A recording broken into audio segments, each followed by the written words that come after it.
Tip number 2 to manage opposite viewpoints. So apply the 6 thinking hats method. Now, which 6 hats?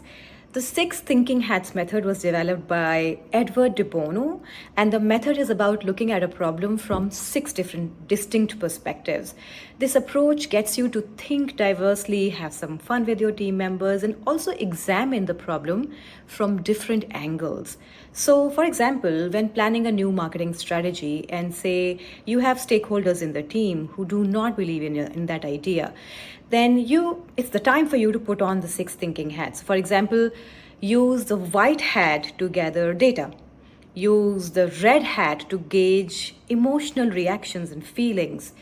Use the yellow hat to find benefits. Use the black hat to identify risks. Use the green hat to brainstorm creative ideas. And the blue hat to organize the process. Now, do the same to respond to a counter idea, perhaps posed by the other party. And if you repeat this loop, then you're bound to find some common zones for a possible solution, and then you can take it from there.